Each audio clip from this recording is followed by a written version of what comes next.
Welcome to the latest episode of this unbelievable life. Today I have on with me Nikki, the Director of Relational and Financial Development at Hope of Evansville. Hope's mission is to provide, promote, and sustain affordable housing and credit counseling opportunities for low to moderate income families. Nikki, take it away. My title is so long and obnoxious. I keep saying I want to change it. But there really is no better way to succinctly say what I do at Hope. So I just shorten it. I tell stories and I do the money. So I take donations. We're a nonprofit. I invoice for grants. I do grant applications. I do the accounting side too. So literally tell the stories, take the money and put it where it goes. And so that's kind of what I do at Hope. And Hope of Evansville is a nonprofit. Like you said, our focus is in housing. And I know it sounds like a profound statement to say, I know it does, but we help people break generational poverty through homeownership. And that is wild to say. It really is. But that's true. Our down payment assistance program, many of our home buyers are first-time home buyers. And all of them are under 80% of the area median income. And if you are a homeowner, you know what home ownership has enabled you to do. It's not just having a home. You have a savings account to sleep in at night, right? Sometimes you can cash in your equity and, go do some investment things, or you can, sell your house and buy a bigger house because your family grew, those kinds of things. That is what I mean when I say we help people break generational poverty. I think it's actually, I should have brushed up on the percentage before I came on, but it's like 49% of the people who receive down payment assistance from us are Black or African American. And if you look at that as a whole, 13% of Evansville's population are Black or African American. So that tells you that we are really focused in minority populations. We have fewer Hispanic clients. I think 3% was the number of Hispanic clients we have, but over 60% are female-headed households. So that's your single mom, kind of thing. And those are the clients that we help. Those are the people who need us the most. We aren't helping people, charity is so critical to our community. That's not what Hope of Evansville is. We're not a charity organization. We are here to help people level up. For somebody who is like, what, I am ready to step my financial game up. I'm ready to move forward and get it together. Come to us, because we do it from the beginning, from the I want to buy a house. How do I do that? Stage to closing. That's where we want to see people. We get so many people who call us and say, I was looking at this credit consolidation agency and they want $500 to consolidate my credit. And we're like, or you can come to us and we'll teach you how to do that yourself. We will sit down with you, and we ask a lot of our clients. We say, get us all of this documentation. Show us who lives in your house, how much money you're making, how much money you have in the bank. It's a very invasive process, but so is buying a home, So we look at somebody's exact financial situation, and our housing counselors will sit down with them, make a credit improvement plan and a budgeting plan, and kind of here's where you can go, plan. Our pre-purchase counselors, they know about special mortgage programs that are available in our community. Some banks have mortgage programs for people in a certain criteria that has zero PMI, which is the private mortgage interest, which is like throwing money away. Hey, I'm going to pay you for letting me pay you, kind of thing, right? So we know about those programs. There's a realtor, actually, I know of, that gives a percentage of her closing back to a certain criteria of person. We know these things. We're able to take all of the information that we have and share it with people in a very, no pressure atmosphere, because we're a nonprofit. We're not selling you anything. We're here to help somebody else buy a home. That's not all we do. And I was kind of transition to my other programs, unless there's a question you think, or something that you think I forgot to touch on. No, I think that was wonderful information. So carry on. Actually, I did. I forgot to say how much people can get in down payment assistance, which is really important. Somebody who's buying a home can get up to $15,000 from us in down payment assistance. They have to be low to moderate income. which is under 80% of the area median income, and they have to be a first-time home buyer. And there's a couple more criteria that needs to be met, like it has to be within Evansville city limits, and it can't be a flip, right? It has to be a home that you can move into and all major systems are functioning. But that is a forgivable grant. So, and there's levels to this, right? So if you buy a house, $0, which good luck, to $149,999, you can get a maximum of $10,000 from us. Now that $10,000 cannot exceed 10% of the price. So if you buy an $80,000 home, you can only get 8. Does that make sense? That is forgivable after 5 years at 20% a year. So if you take our down payment assistance and 3 years later, you, I don't know, get married or get a job in another town and you need to sell the home, you only have to pay back a portion of that down payment assistance, and it's prorated. So 20% a year. So in 3 years, 60% of it's forgiven. I don't know that math right now, but if the home is 150,000 to our maximum for a new development, 215,000, you can get, it is forgivable after 10 years at 10% a year. Again, same thing. Every year, 10% comes off, 10% comes off. If you have to sell that home, you just pay back a portion of what's still left in the affordability period. So that is huge in helping break down barriers to housing. I mean, that changes the game for so many people. Okay, I think I covered down payment assistance. So we also have a foreclosure prevention program. Foreclosure prevention is obviously in high demand, and it's not something we're happy about. We have had to hire 3 additional counselors to meet the need on this program.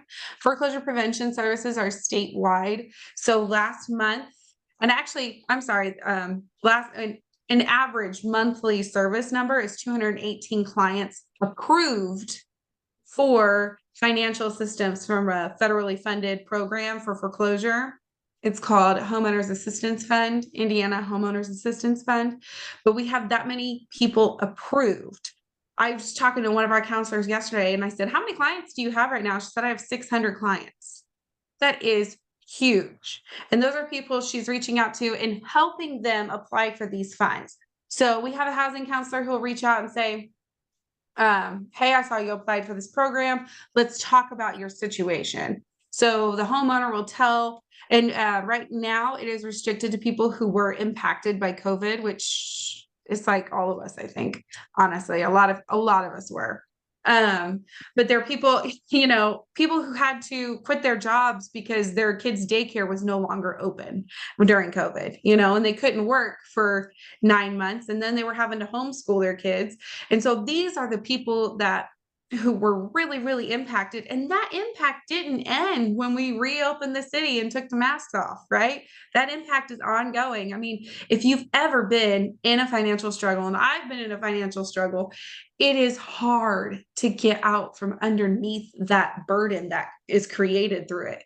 It is hard to get out of debt. If you ever max out a single credit card, it is nearly impossible to unmax it out because so much of it is fees, late fees, interest, yada, yada, whatever. They want a fee, So getting out from underneath that is really difficult. And we still have people who are impacted by it. Foreclosure prevention, somebody can get up to $30,000 to bring a delinquent mortgage current or 6 months of payments moving forward. So let's say you were laid off during COVID, you got behind, you're still behind, you're working on getting things together. You can get into this program, prove your hardship, prove that you're able to move forward with making your payments. They bring your delinquent mortgage current and help you for a few months kind of thing, just so you can get back on your feet. Most Americans, I think I saw a statistic the other day that said most Americans have less than $400 in savings. And those people, many of them lost their job without warning, so we know the struggles that were created. I mean, we see it in our own community. So like I said, we're not happy that program is booming, but I'm really glad we're able to help people. Now, if somebody comes to us and they say, hey, I'm about to lose my house. No, I didn't have a COVID hardship. I had this happen. We're able to do what's called a loss mitigation package, where our housing counselor will actually work with the homeowner and the lender to create a plan. Say, hey, you don't want to foreclose on this home. They don't want to be foreclosed on. Let's work together, create a budget, payment that's affordable to them moving forward, because I don't know, maybe they were divorced, and lost half their income whenever their spouse left, but moving would be more detrimental than figuring it out. So they figure it all out, and that's what our foreclosure prevention counselors are able to do. We also have a rental counseling program. Sometimes, depending on funding availability, there is a financial incentive at the end of it. The purpose behind our rental counseling program is to get people in the door. Most of our clients who come to us for rental counseling want to become homeowners. So there are people who are starting in those beginning stages I talked about in the beginning. We have a program called Comprehensive Financial Coaching, and we tie those two things in together. So if somebody comes to our financial education classes, they meet with a counselor, they do a comprehensive budget, they do a credit review, all these things, and they make an action plan. There is the opportunity that they could get up to $500 towards debt relief, rent, or a utility payment. Now, why $500? Well, if you, listen to any financial advice, Dave Ramsey, for example, he says, start with your emergency fund, $500 minimum in an emergency fund, right? You save $500, you're better off than the majority of Americans are today. So that's why we set it at $500, because the point is, if we can pay $500 towards your rent, you can take that $500, put it in savings, and now you're ready for step 2 in your budgeting journey, right? So that's those programs. And our last and probably most noticeable program is our housing development and housing rehab programs. So if you're familiar with the Haney's Corner area, which who isn't, right? 15 years ago, it wasn't what it is today. Right, 15 years ago, the residents in that neighborhood led this entire initiative where they kind of came together and they said, how can we fix our neighborhood? And they said, okay, here's what we would like to see. We want to see better housing. We want to see more things to do. We want to see places to eat, right? And so then these residents of the area started reaching out to nonprofit organizations, to the city of Evansville, Department of Metropolitan Development. And I said, this is what we want in our neighborhood. Can you help us get this? So Hope of Evansville, in partnership with the Department of Metropolitan Development, started developing housing as a part of that program. Now, Habitat for Humanity was developing housing too.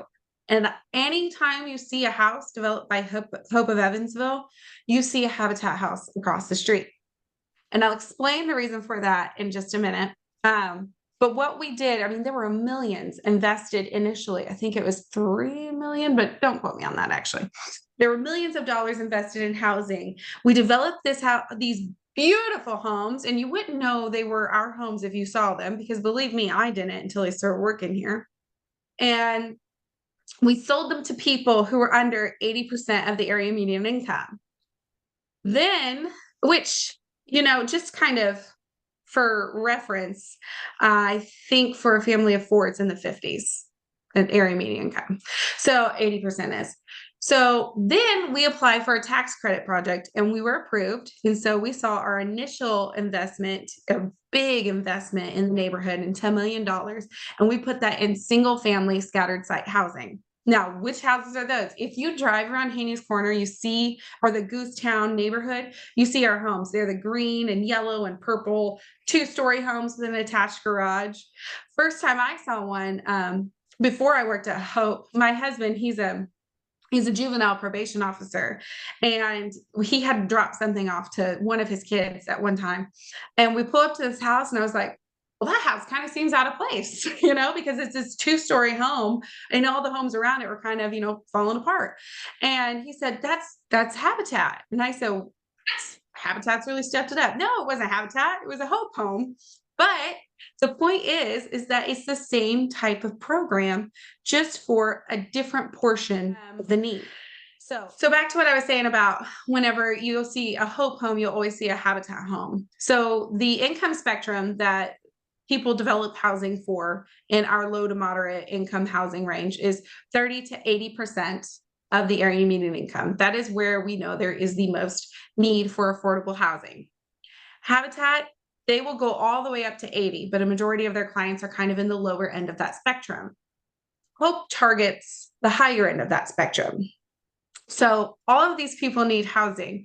What we also see as an kind of an emerging, it's becoming a bigger problem, is there's this sector from people who are 80 to like 140%, right? It's kind of the invisible class is what we are calling them. They're just kind of invisible.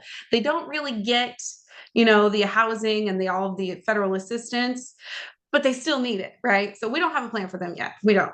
Frankly, I don't, at least. But what we are doing is we are creating what we call income diverse neighborhoods. We're building diversity within very, very developed or becoming developed areas.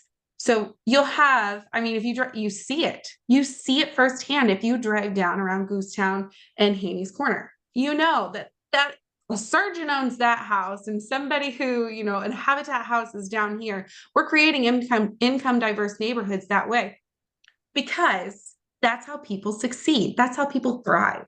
There are studies all over about it. There's this one study called, and I read it right whenever I started working at Hope. It's called the Move to Opportunity Study. And so what that study did was it took a group of people and it followed them for 20 years, I think. And it took them out of high poverty neighborhoods and moved them into lower poverty neighborhoods. That means there were fewer people in poverty around them, right? So they took them out of being surrounded by it. It was confusing to me when I first read it anyways. So they moved them there and they gave them a housing choice voucher, which is Section 8 or housing authority. They gave them a voucher so that it was still affordable to them. What they saw over 20 years, the outcomes were crazy. There were fewer teenage pregnancies. There were more college diplomas. There was a higher earned income over time. Now, when somebody's earning a higher income, what are they doing for the economy? They're paying into taxes. They're buying homes. They're spending money on extracurricular activities for their kids and tutoring. And there is an actual study that has proved that creating income diverse neighborhoods is better for people who are lower income. So we don't want to create concentrations of poverty. That's what we don't want to do. That was the mistake that was done decades ago, and we see it today. That's why we have, the bad parts of town and the good parts of town. It should just be a town, right? So we've taken the success that we've seen, and we've taken that model that we know works, and we're turning our attention to Jacobsville neighborhood, because Jacobsville is another inner city neighborhood that's, not seen development for some time. And again, the residents started the action, right? They came together, they said, all right, here's our action plan. And they wrote it up, gave it to the city. City put, a few million in. We have the aquatic center down at the end of Main Street. We have like really cool developments happening right on Main Street. And we are a part of that. We actually bought the old Burger King building on Main Street, and it's been vacant for like 20 years. And we gutted it. And now we're rehabbing it, and it's huge, which I didn't think it was that big, but it's huge. We took everything out of it and we're like, what are we going to do with all this space? So that is part of what we're doing in Jacobsville. We also rehabbed, one home is completed in Jacobsville. We took a home on Tennessee Street, and there was a tree growing in that home. We cut the tree out. We lifted the house up, fixed the foundation. We fixed everything on this house. And then we sold it to somebody who was under 80% of the area median income. Him and his girlfriend, I think they have like 4 kids. And they ended up buying the lot next door. And if you go there today, it looks completely different than it did 3 years ago. Because when we developed this house, now the house across the street got some siding. And then the other house across the street is now a Habitat home. And so you see, it's like contagious, have you ever listened to the broken window theory, right? Where if there's a house on one street with a broken window, there's likely to be another house on one street with a broken window. I don't know if you've ever heard of it, but you should go look it up. It's fascinating if you think human nature's interesting. but we're moving on. We're moving on now. So now we have a home at 121 East Missouri that is so close to starting on rehab. We're using federal funds to rehab it. So there's a few more T's to cross and I's to dot and some other red tape to get through. So it's taking a little bit longer. We have another home at 618 Delaware. I think it's East. And then we have a home at 1107 Baker Avenue. So we have 3 homes in Jacobsville that we are getting ready to develop. And we're rehabbing housing now, which is good because there's actually, I think 13% of the homes in the Jacobsville neighborhood are considered substandard, which means they're either overcrowded with too many people living in them or don't have plumbing. And that's occupied homes. That 13% is occupied homes. And granted, that statistic is from 2020. So it might be slightly different now, but still. And I know that because I just presented on it. But imagine living in a home with, 6 other people and that's all you got. You're probably paying like $700-800 a month in rent because, that's market rate. And so, yeah, that is Hope of Evansville in something like a nutshell. Well, can you tell us where to find more information if somebody needs help, wants to donate, wants to volunteer? Where do we find you? How do we get in touch with you? Yes, so we have some fun things coming up that people could participate in. What we are doing right now is we're calling them Hope Home Tours. You can come to one of our houses that has not been rehabbed. Our next one's on June 8th. It's at 618 Delaware. And you can come walk around it. I mean, it's like HGTV in real life. You get to see it before. I might show you something in the middle and then afterwards, kind of thing. We're doing that June 8th again, and then we're doing every other month. And I don't know which one's next. It depends on where everything is. But again, every other month, you're doing a Hope Home Tour. We are selling bricks to help with the development of our new office. We have these cute, the 4x8 bricks. You can write your name on it. You can write anything you want as long as it's not profane, and we'll cement it into the sidewalk for life. And it's only $100. You can get them on our website, and I'll give that in a minute. And we also have a golf scramble coming up October 30th. It's our first one.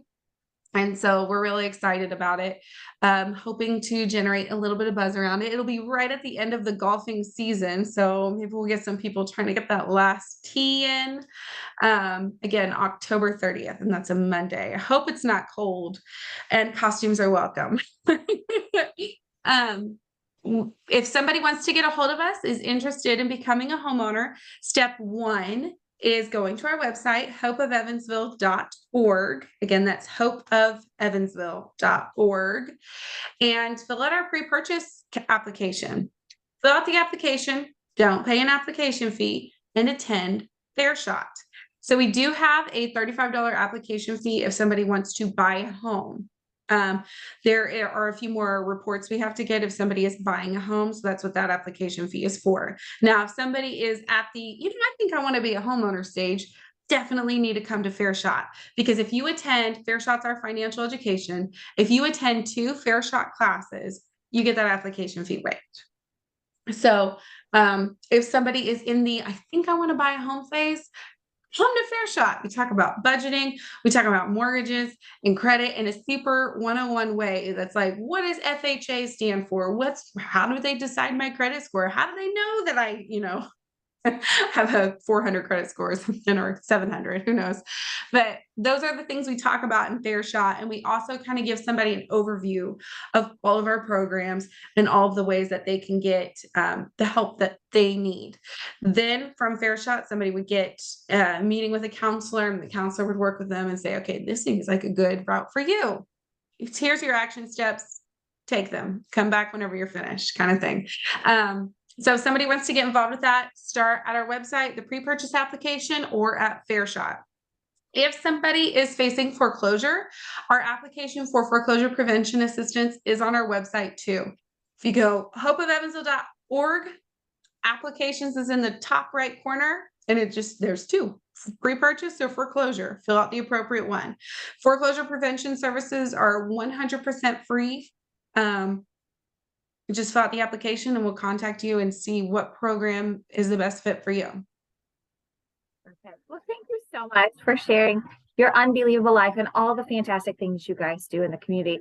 And one thing I just want to add to this is, we talk about first-time home buyers, but honestly, my oldest first-time home buyer was in her 60s. It is Yes. not just, young adults in their 20s and 30s. You can be a first-time home buyer at any age. So Any I age. think And that I spoke with a woman one time. She said, I'm too old to buy a house. I said, not. Sure. exactly. And it's transformative, just like you said. And that the whole concept of proving to yourself that you can do it, but then your children see it or your grandchildren see it. You set the tone, you set the inspiration. So thank you all for you guys being so inspirational and giving literal hope to so many people. With that said, I just want to thank everybody for listening and wish everybody a blessed and wonderful day.